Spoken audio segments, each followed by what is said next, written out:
내년 3월 대통령 선거의 대진표가 윤곽을 드러난 가운데 주도권을 잡기 위한 여야의 경쟁이 뜨겁습니다.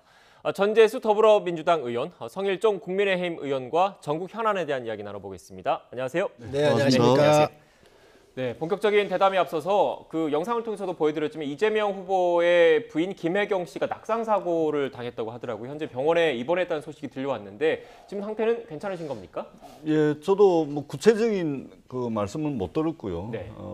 일단은 저 병원에 입원을 해 계시고 뭐 크게 뭐 걱정 뭐 할 거는 아니다. 뭐 이 정도 이야기를 전해 들었습니다. 빨리 쾌차하시기를 바랍니다. 네. 지금 오늘 이재명 후보가 일정은 전부 다 취소를 했고 네. 내일부터는 정상적으로 후보 그렇습니다. 일정을 소화하는 예, 겁니까? 예, 그렇습니다. 네, 알겠습니다. 일단 뭐 관련된 이야기부터 먼저 좀 전해봤고 그 여론조사 결과를 보면서 본격적인 전국 현안 관련된 대담을 이어가겠습니다. 일단 윤석열 후보가 국민의힘 후보로 최종 선출된 이후에 이제 여론조사가 각 방송사, 언론사별로 좀 진행이 됐는데 관련된 좀 추이를 보면 전반적으로 윤석열 후보의 그 지지율이 올라가는 모습을 좀 보이고 있습니다. 준비된 그래픽을 좀 띄워주시겠습니까? 네, 일단 차기 대통령과 관련된 조사입니다. 지금 관련된 그래픽 보신 것처럼 윤석열 후보가 34.6%를 기록하고 있고요. 이거는 지금 KBS가 의뢰한 조사 결과고요. 다음 그래픽도 좀 띄워주십시오. 네, 이건 JTBC가 의뢰한 조사 결과인데 윤석열 후보가 역시 39.6%로 이재명 후보를 앞서고 있는 결과 지금 확인하실 수 있습니다. 네, 다음은 SBS가 의뢰한 결과입니다. 윤석열 후보가 역시 34.7%로 이재명 후보를 앞서고 있는 결과가 나왔습니다.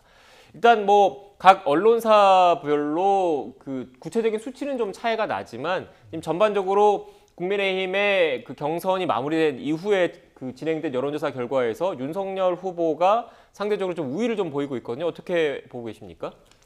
네, 맞습니다. 여론조사라고 하는 게 이제 추세선을 보는 거잖아요. 네. 그런데 윤석열 후보의 모든 여론조사, 또 방식도 ARS가 있고 전화 면접이 있지만 모든 걸 다 털어서 비교적 상승 추세에 있는 것은 모든 여론조사 기관들이 다 동일한 것 같습니다. 또 전문가들도 그렇게 얘기를 하고요.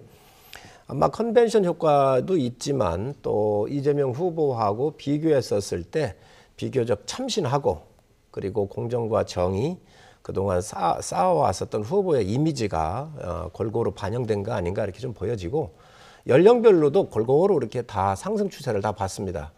20대에서는 이재명 지사가 한 2.6%인가 이렇게 좀 빠졌던데 비교적 그 윤석열 후보는 약 한 40% 정도 이렇게 더 증가하는 23% 정도에서 41.8% 20대에서는 이렇게 더 20대가 지지하는 모습을 보이는데 어쨌든 지금 추세선에서는 공이 상승 추세를 타고 있다 이렇게 말씀드릴 수 있겠습니다. 지금 말씀하신 그 인용하신 건 리얼미터 관련된 내용이신 그렇습니다. 것 같고요. 그렇습니다. 이건 잠시 뒤에 그래픽을 다시 한번 보여드릴 예정이고 지금 의원님께서는 이런 최근 여론조사 추이 어떻게 보십니까?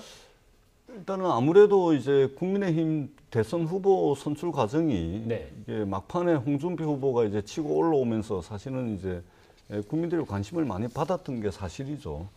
그 효과가 반영된 것으로 보고 있고, 다만 이제 민주당 입장에서는 이제 양당의 후보가 정해지고 난 뒤에 출발선에 선 것인데 출발선에 섰을 때의 여론조사가 일단 윤석열 후보에게 오차범위 안에서건 오차범위 바깥에서건 뒤지고 있는 걸로 나오기 때문에 어떻든 저희들은 다시 한번 이제 신발끈을 좀 조여매고 좀 더 분투 열심히 해야 되지 않을까 이런 이제 마음을 다지는 뭐 좋은 계기가 될 수 있다고 봅니다. 일단은 윤석열 후보가 국민의힘 후보로 결정이 된 효과 이것이 반영된 여론조사가 아니겠는가 이렇게 생각을 합니다. 네, 일단 본격적인 경쟁은 이제부터 시작이기 때문에 일희일비하지 않고 앞으로 추이를 좀 더 보겠다 이런 취지의 말씀이셨던 것 같고요. 리얼미터 조사 결과도 있는데 그것도 좀 띄워주시겠습니까? 앞선 거는 그 방송사들의 결과였고 이거는 리얼미터 조사 결과인데 역시 비슷한 모습으로 좀 그 전반적 경향은 이렇게 나타나고 있습니다. 윤석열 후보가 46.2%, 이재명 후보가 34.2%를 기록을 했고요. 앞서 이제 성 의원님께서 언급하신 세대별 그 지지율이 있는데 관련된 그래픽을 한번 좀 띄워주십시오. 네, 세대별 지지율 추이를 보면 앞서 성 의원님께서 말씀을 해주셨지만 윤석열 후보가 지금 20대, 30대에서 그 지지율이 좀 올라간 모습을 지금 확인을 할 수가 있습니다. 그런데 홍준표 후보가 경선에서 고배를 마신 이후에 일단 국민의힘 내부에서 2030 젊은 당원들이 탈당이 좀 이루어지고 있지 않습니까? 그래서 지지율이 홍준표 후보를 지지했던 지지율이 윤석열 후보로 온전히 갈 것인지에 대한 뭐 이런 의구심을 제기하신 분들도 있었는데 이 여론조사 결과만 놓고 봤을 때는 좀 차이가 좀 있는 것 같습니다. 그렇습니다. 홍준표 후보를 지지했던 2030 세대가 그러면 대체제가 누구냐 이렇게 보고 있는 것 같은데 이재명 후보하고 윤석열 후보고 이렇게 두 분을 놓고 봤었을 때 비교적 20대에서는 23% 정도가 이제 윤석열 후보 쪽으로 이렇게 왔고요. 또 30대에서도 29%에서 39.5% 약 10.5%가 이동하는 걸 이렇게 보였습니다. 네. 그것은 아무래도 제가 볼 때는 윤석열 후보가 갖고 있는 공정에 대한 이미지 또 여러 가지 참신성 또 여러 가지 측면에서 두 후보를 놓고 봤었을 때는 홍준표 후보가 이제 대통령 후보가 못 됐기 때문에 윤석열 후보로 이동하는 것들이 수치적으로는 정확하게 보이는 것 같습니다. 네. 뭐 홍준표 후보가 고배를 마셨더라도 2030 세대 지지율에 큰 영향은 윤석열 후보에게 없을 거다 이런 취지의 말씀이셨는데 어떻게 보셨습니까? 일단은 사실은 전통적으로 2030 세대는 이제 민주당을 전통적으로 지지를 해왔다라는 측면에서 오히려 2030 그 세대들이 최근에 이제 표출하고 있는 여러 가지 여론조사 결과라든지 이런 것들을 볼 때 사실은 이제 민주당 입장에서는 상당히 이제 뼈아픕니다. 이게 어쩌다가 이제 이렇게 됐는지. 네. 그러나 저희들에게 충분히 이제 시간이 있다고 생각을 하고 2030 세대들이 진정으로 원하는 것이 무엇인지 당에서도 지금 여러 가지 대책들을 준비를 하고 있고 그리고 저희들이 쭉 해보니까 이런 것을 이제 단순히 기술적 차원, 테크닉 차원으로 이제 접근을 해가지고는 오히려 역효과가 나더라. 그래서 이번 대선을 준비하는 과정에서 저희가 이제 대한민국 대전환이라는 이제 슬로건을 내걸었는데 더불어민주당도 대전환을 해야 된다. 그리고 그 속에는 2030 전통적으로 민주당을 지지했던 2030 세대들의 이해와 요구들을 제대로 좀 반영하는 그런 더불어민주당의 대전환이 있어야 된다. 이런 반성들이 지금 당내에 있고요. 이런 것들을 잘 받아서 다시 2030의 지지를 이끌어낼 수 있도록 최선을 다하겠다는 말씀을 드리고 네. 그 윤석열 후보가 공정 또 참신성 이것이 2030 세대들에게 지지를 받는 거 아니냐. 또 공정 참신성이 있다. 뭐 이렇게 이제 우리 성일조 의원님 말씀하시는데 공정하고 또 참신성이 있는 게 아니고 있기를 바라는 거겠죠. 예, 저는 뭐 이 부분은 상당히 이제 동의하기 어렵고 네. 예를 들면 이제 비서실장도 권성동 의원 사선을 이제 내정을 했습니다. 중마고우죠. 이게 사선 비서실장 윤석열 후보에게는 어떻는지 모르겠지만 권성동 의원은 이게 좀 폼이 빠지는 폼 안 나는 거죠. 사실 사선 비서실장은 제가 정치권에서 보지를 못했는데 이 기존의 정치인들 많이 이제 그리고 김종인 위원장도 그랬지 않습니까? 15년 전에 활동하던 파리 때 또 하이에나가 뭐 들끓고 있다 이런 측면에서 볼 때 뭔가 참신성을 보여줬다라고 이제 하는 것은 참신성이 있는 것이 아니고 있기를 바라는 그런 바람이 아닌가 저는 그렇게 좀 해석을 하고 싶습니다. 네. 지금 보면은 우리 청년들의 2030의 꿈이 깨졌잖아요. 두 가지인데 자기 집을 갖고 싶어 하고 또 결혼을 하고 아이를 낳아야 되는데 이 자산의 격차, 부동산의 폭등으로 인해서 25번의 이 정부의 정책이 있었음에도 불구하고 청년들의 꿈을 다 앗아간 게 주택 정책이란 말이죠. 그래서 이 부동산 실정에 대한 이 아주 청년들의 그 꿈을 다시 좀 되살려야 되겠다는 생각을 하고 있고 또 두 번째로는 일자리 문제입니다. 뭐니 해도 일자리가 있어야 되는데 지금 일자리를 다 못하고 있지 않나요? 이 정부가 이런 일자리를 다 일자리 정부라고 하면서 상황판까지 만들었지만 사실 다 속인 결론이 났는데 이러한 그 현실적 문제로부터 지금 현재 이탈한 것들이 이탈하신 분들이 2030입니다. 그래서 앞으로 저희는 이러한 주택이나 일자리에 대해서 좋은 정책을 더 발굴하고 우리 청년들한테 꿈을 줄 수 있도록 또 희망을 다시 회복할 수 있도록 하겠다는 말씀 제가 드립니다. 네, 일단 지금 두 분 모두 2030 세대의 마음을 잡는 게 이번 대선에서 중요하다는 데 공감을 하고 계시는 것 같아요. 그런데 지금 김남국 그 민주당 의원이 이런 얘기를 했더라고요. 그동안 청년의 목소리를 대변하지 못했다. 우리 이재명 후보의 마음은 모두에게 오픈돼 있다. 이런 얘기를 했는데 전 의원님, 일단 그렇다면 2030 세대의 마음을 그 목소리를 대변하지 못했다. 가장 큰 원인은 뭐라고 일단 보시는지, 그거를 또 해소하기 위해서는 어떤 대책이 있는지가 좀 궁금하거든요. 그러니까 전통적으로 2030 세대들은 민주당에서 뭘 안 해도 변화에 굉장히 민감한 시기가 2030이고, 그다음에 뭔가 이 새로운 것에 대한 이게 흡수 능력이라든지 이런 부분들이 이제 2030 세대가 다른 세대에 비해서 굉장히 민감하게 반응을 하다 보니까 아무래도 진취적이고 역동적이고 또는 이제 진보적인 이제 민주당을 이제 지지를 해왔던 것이죠. 민주당이 그 속에서 안주를 했던 겁니다. 그리고 세상은 굉장히 변하고 있지 않습니까? 특히 생애 주기별로 볼 때 2030 세대, 그러니까 그 유년기, 청년기, 또 중년기, 노년기 이렇게 생애 주기별로 볼 때 사회생활 막 시작하는 분들이 이제 20, 30대 청년층들인데, 이분들이 지금 가장 이 생애 주기별로 볼 때 모든 세대를 통틀어서 가장 출발선에 서 있는데 굉장히 어려움에 처해 있는 상황인데, 이 지점들을 민주당이 그동안 좀 안주했다. 당연히 2030이면 설마 2030이 국민의힘을 지지하겠냐.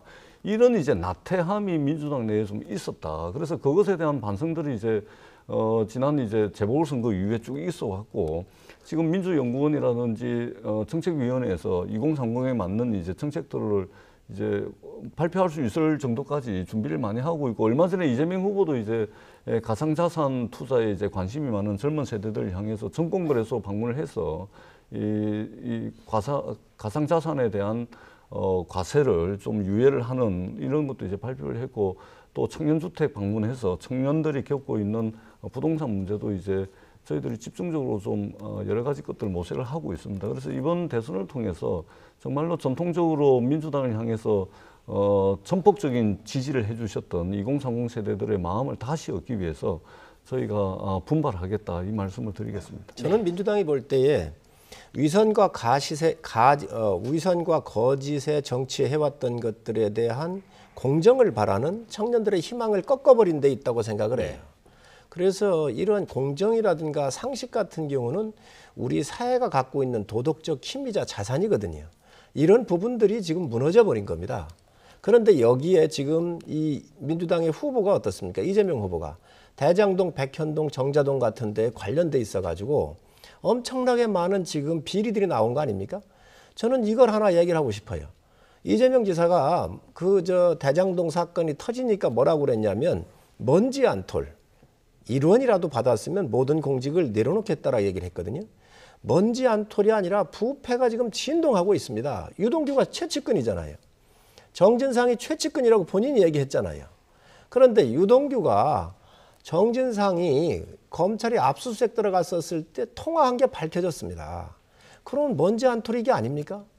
이런 거에 대한 책임 없이 지금 진솔한 이 고백이나 아니면 뭐가 잘못됐다든지 아니면 이 부패가 있었던지에 대한 검찰의 협조 같은 거 하나도 없는 상태에서 특검을 거부하고 있는 상태에서 2030한테 표를 달라고 하는 것은 정말 있을 수 없는 일입니다. 그렇기 때문에 우선 후보가 이 어려움으로부터 벗어나고 하려면 저는 특검을 받으시고 본인이 이야기했었던 거 먼지 한 톨 1원이라도 받았으면 모든 공직을 내려놓겠다 그랬으니 그에 대한 것들을 증명해 보이시라고 저는 말씀을 드리고 싶습니다. 네. 일단 그 특검 관련된 이야기는 조금 이따가 또 할 것 같으니까 제가 이 부분은 정리를 하고 다음 주제로 할게요. 일단 이재명 지사가 그 뭐 대장동이나 뭐 백현동 관련된, 이재명 후보가 대장동이나 백현동 관련된 뭐 불거지고 있는 의혹들에 대해서 직접적으로 또 구체적으로 연관돼 있다라는 게 드러나는 게 없다라는 점을 참고로 말씀을 드리고요.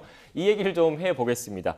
일단 그 이재명 후보가 윤석열 후보에게 1대1 회동을 제안을 했습니다. 그런데 여권의 집권 여당의 대선 후보가 제1야당의 유력도 대선 후보에게 1대1 회동을 제안한 것도 이례적이라는 분석도 나오고 있던데, 관련된 녹취를 먼저 듣고 전 의원님 이야기 들어보겠습니다. 나라의 미래를 놓고 우리 국민들의 삶을 놓고 진지하게 논의할 1대1 회동을 제안드립니다. 국민의 민생이다, 국민들의 먹고 사는 문제이다라고 하는 점에는 이견이 없을 것으로 생각합니다. 일정을 소화하는 과정에서 잠깐 들었는데 뭐 한번 생각해 보겠습니다. 그리고 그 구체적인 그 뭐 제안 내용을 제가 좀 정확히 몰라가지고 아직 선대위 구성도 안 되고 제대로 된 준비도 안 돼 있는 시점에 느닷없이 이렇게 회동하자 그러면서 토론하자 그런다면 이거는 그야말로 자기 국면 전환의 쇼다. 내 말 잘하니까 내 말 솜씨 한번 당신 놀아나 봐라. 이렇게 하는 거니까 알겠습니다. 그게 예의가 아니죠.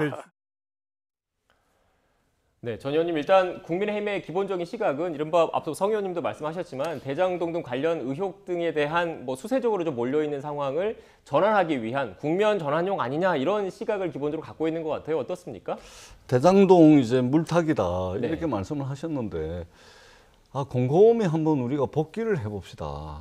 얼마 전에 국민의힘에 앞서서 민주당이 대선 후보 경선 과정을 통해서 이재명 후보가 민주당의 후보가 됐습니다. 국민의힘도 엊그제 11월 5일 날 이제 윤석열 후보가 치열한 경선 과정을 뚫고서 국민의힘의 공식 대선 후보가 되었습니다.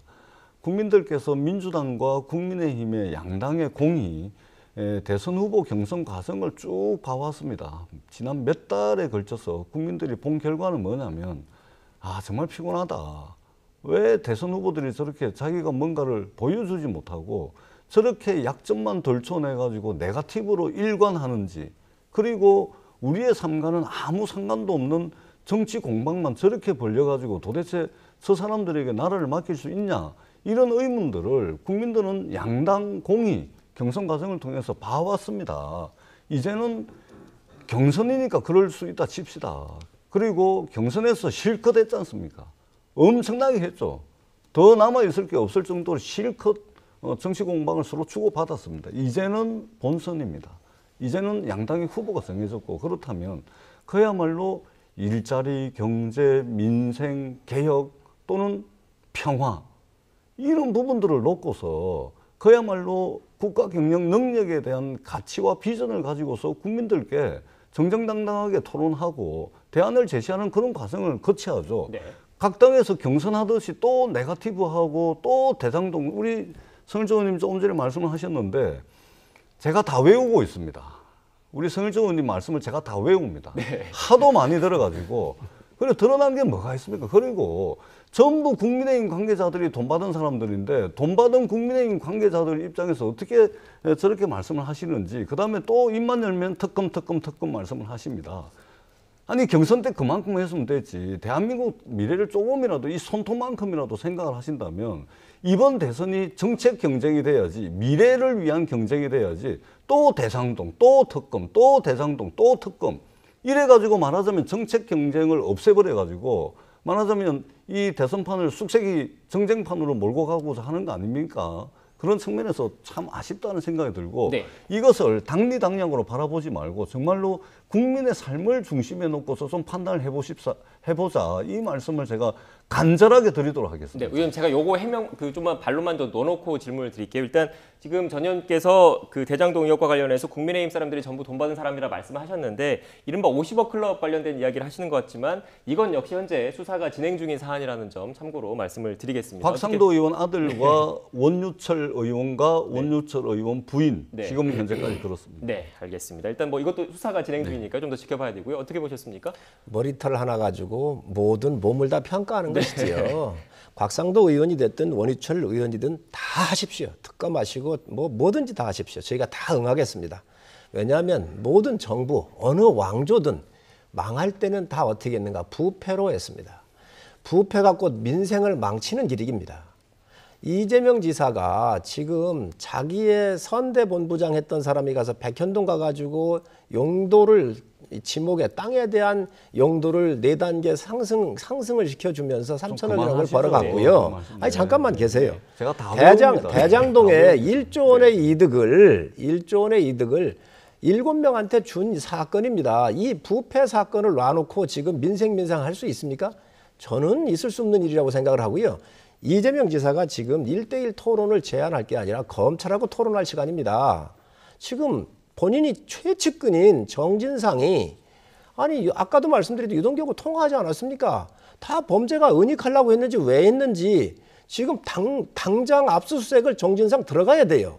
왜 안 하는 겁니까? 네. 그래서 야당이 요구하는 것은 국민의 이 요구 사항을 전달하는 것이지 지금 저희가 정쟁하는 게 아닙니다. 대한민국 대통령을 뽑는데 부패로 의혹받고 있는 분이 대통령 되면 되겠습니까? 그건 본인 민주당 의원들도 원하지 않으실 거라고요. 네. 그렇기 때문에 국가의 미래를 위해서 민생 하기 전에 부패 문제부터 우선 정리하고 넘어가야 된다. 그렇기 때문에 특검을 받으시라는 겁니다. 야, 의원님 죄송합니다. 일단 두 분이 제가 또 이 얘기를 하면 좀 웃으실 것 같은데 요 관련된 이야기는 맨 마지막 주제로 다루겠습니다. 그래서 좀 시청자 여러분께서 궁금해하는 주제가 있으니까 이 주제를 먼저 다뤄볼게요. 일단 지금 이재명 캠프 같은 경우에는 선대위가 꾸려졌지 않습니까? 민주당 차원의 선대위가 꾸려졌는데 국민의힘은 선대위 언제쯤 꾸려지는지 그리고 김종인 위원장이 선대위원장 합류를 할 것인지 합류한다면 언제쯤 합류할 것으로 보십니까? 이제 저희가 금요일 날 지난주 네. 금요일 날에서 이제 우리 후보가 뽑혔잖아요. 그렇기 때문에 선대위가 꾸려지려고 한다면 그 좀 시간이 필요합니다. 네. 그리고 여러 가지 고려를 해야 되고 또 국민들한테 선대위가 드려야 되는 희망 이런 것들이 스케치가 다 돼야 되기 때문에 조금 시간은 걸리겠지만 지금 현재 준비를 각 분야에서 하고 있기 때문에 머지않아서 아마 선대위가 출발을 하게 될 겁니다. 네. 성 의원님이 김종인 그 전 위원장이라는 친분이 좀 있으셔서 추가로 좀 여쭈면 일단 그 윤석열 후보와 좀 기싸움이 좀 벌어질 수도 있다 이런 얘기가 좀 나오는 것 같더라고요. 선대위 구성 자체를 전면적으로 좀 물갈이를 해야 된다라는 김종인 전 위원장 측 그리고 앞서 전 의원님께서도 뭐 권성동 의원을 얘기를 했지만 그 또 윤석열 후보가 나름 신뢰하는 측근 그룹들이 좀 있을 거잖아요. 어떻게 분석하세요?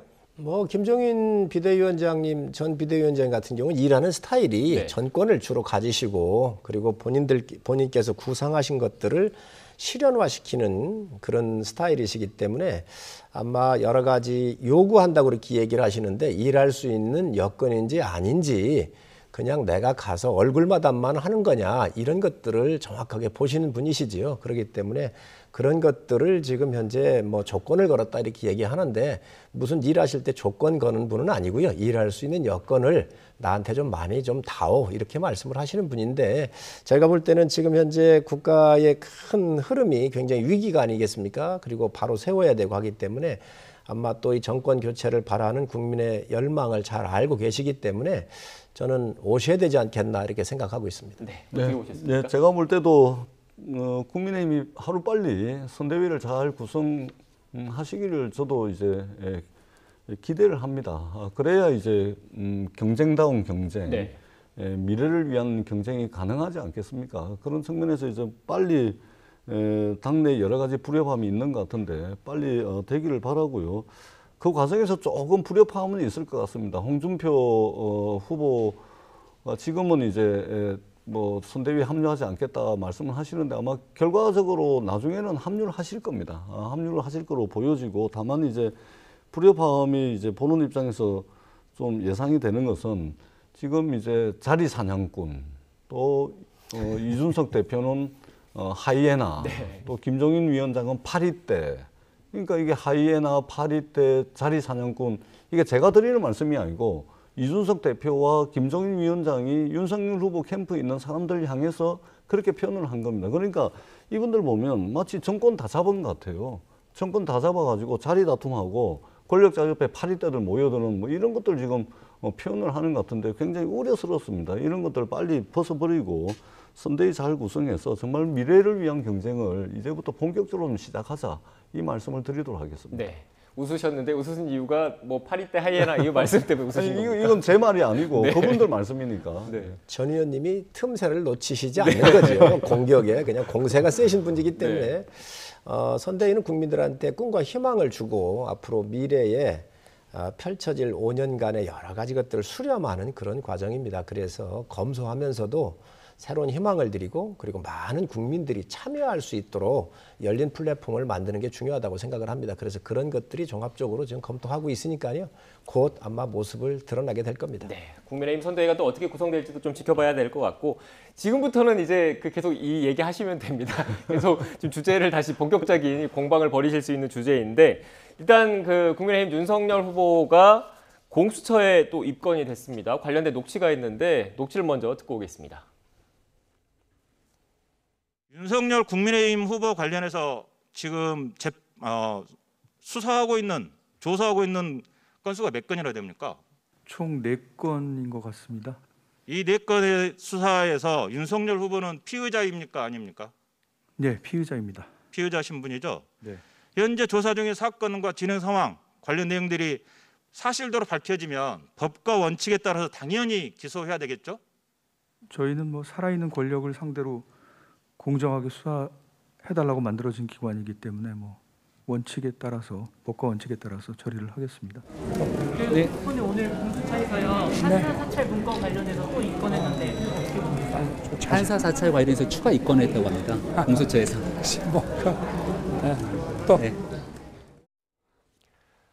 네, 그러니까 윤석열 전 검찰총장이 검찰총장 시절에 그 검찰에서 재판부의 그 성향을 분석했다. 이것과 관련해서 고위공직자범죄수사처가 입건을 했다라는 취지의 그런 내용인데 어떻게 보셨습니까? 공수가 좀 바뀌었습니다. 네.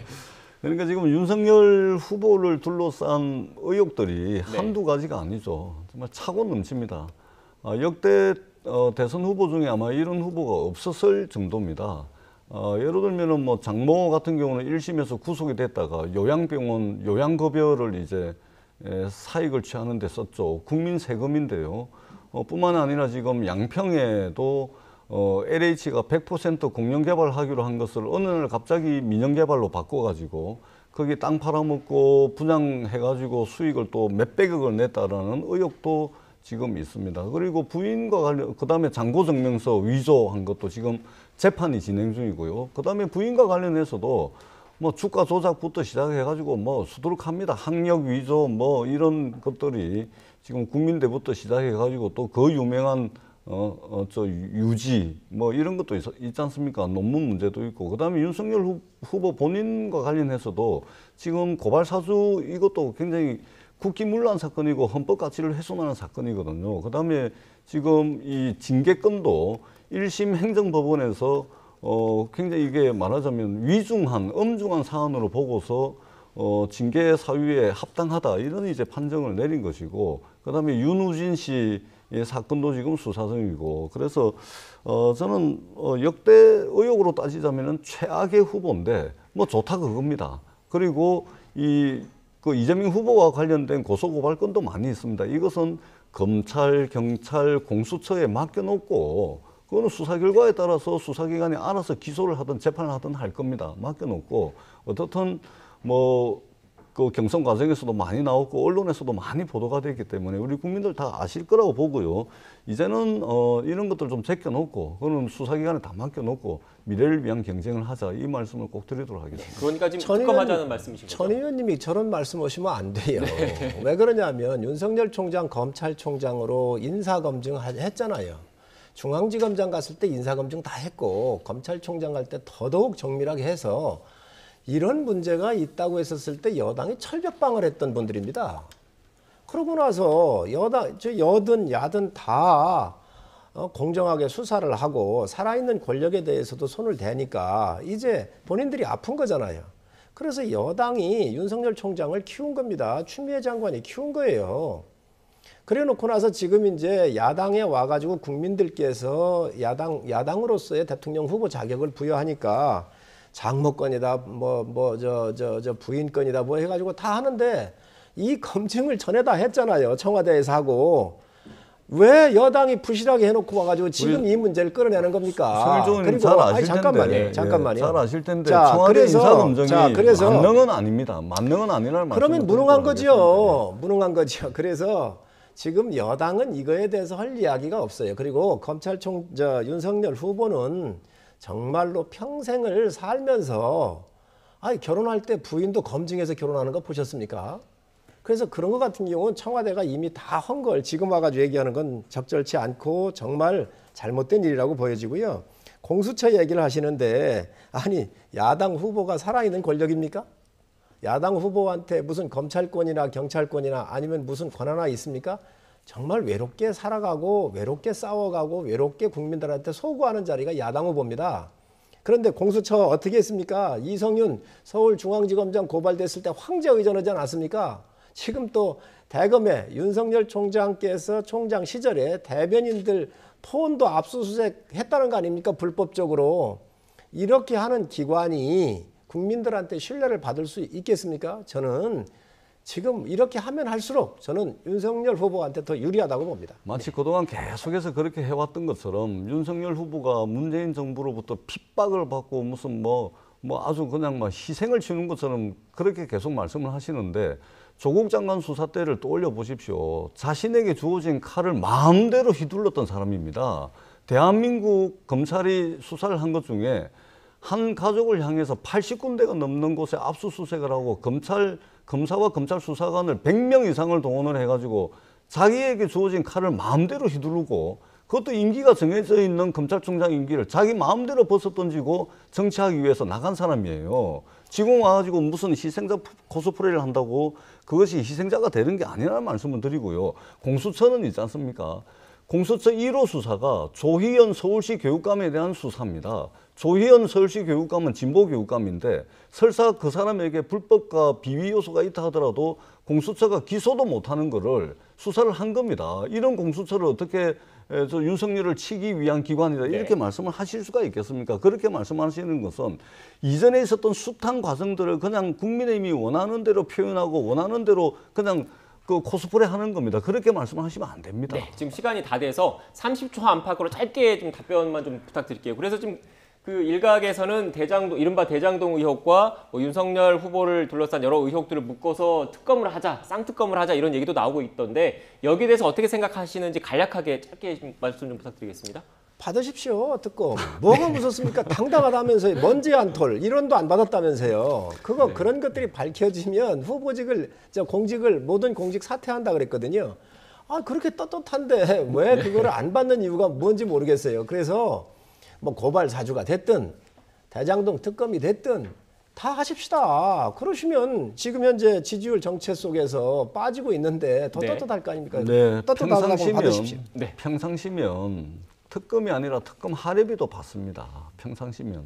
내년 3월 9일은 대한민국의 미래 대통령을 뽑는 날입니다. 정말로 국민의힘이 그리고 윤석열 후보가 정책적으로 논쟁할 만큼 준비가 돼 있다면 이 특검 말씀은 안 하실 겁니다. 국민의힘은 정책을 가지고 미래를 가지고 이야기하고 경쟁할 자신이 없으니까 이 4달밖에 남지 않은 대통령 선거 전국을 그냥 네거티브 정쟁판, 아수라판으로 만들어가지고 선거를 치르려고 하는 그것밖에 없는 겁니다. 어디에 반대해가지고 반대하는 사람들의 중심에 서가지고 힘을 모아가지고 말하자면 선거를 치르려고 하다 보니까 저런 말씀을 계속 하십니다. 나라를 손톱만큼이라도 생각을 하신다면 특검 말씀 이제 하시면 안 됩니다. 안 되는 거 뻔히 알지 않습니까? 국민은 부패한 지도자를 원하지 않습니다. 의혹으로부터 벗어나시려면 특검을 받으시기 그 윤석열 후보에게 하셔야 될 말씀입니다. 네, 알겠습니다. 일단 뭐 이견을 좁히기가 역시 쉽지 않은 문제인 것 같습니다. 지금까지 전재수 더불어민주당 의원, 성일종 국민의힘 의원과 전국 현안에 대한 이야기 나눴습니다. 오늘 말씀 고맙습니다. 고맙습니다. 네.